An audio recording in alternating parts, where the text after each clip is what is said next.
We need to change the narrative around mental health and mental illness. Why? Because in general, but also, we are in an unprecedented time. In light of COVID, people that have never experienced mental illness or anxiety are experiencing it for the first time in their lives. And then those of us who have experienced it are seeing other people come into our space saying, I'm really anxious. I'm having these pains in my chest. I'm having anxiety. What is this? I've never experienced this. Now, those of us who have had it our whole lives are like, come in. Welcome to our homes, right? But how do we change that narrative so it's not new to people? Because you have to admit, when someone comes to you during a pandemic and says, I'm feeling anxious, my first thought is, imagine that.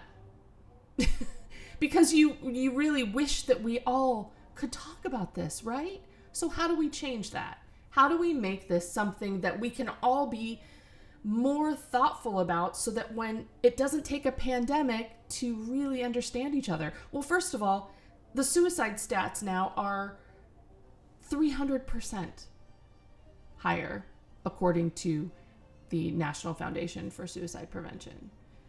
The CDC just did a study in June that has ages 18 to 24 on the rise for calls into the suicide hotline. Why? That's our college age kids. They don't know what's going to happen.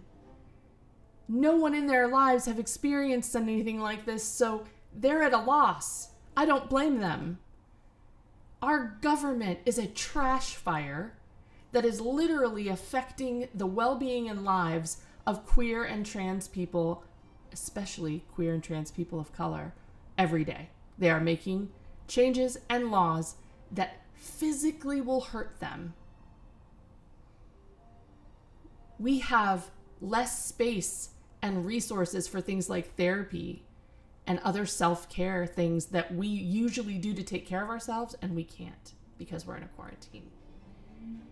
How can we change this narrative when our hands are tied behind our backs? Here's how. In Wizard of Oz, remember how the good witch told Dorothy at the end, you had the power inside all along. You just didn't know it. We are being forced to sit with ourselves during this time. So what powers do you hold? What powers do you have that maybe you can sit with yourself, explore them, and use them to empower other people, creating the safe space, creating a narrative? What powers do you have? Maybe because of your anxiety, you're really good at reading people. Maybe you've become an artist in your time because drawing helps you stay calm. Maybe you love taking long walks and talking to people that have pets that they're walking because it helps calm you. All of those things can be taken to the next level in order to create a different narrative, to start talking more and creating more comfort around mental illness and the discussion of mental health. So what are your powers? I can't wait to see.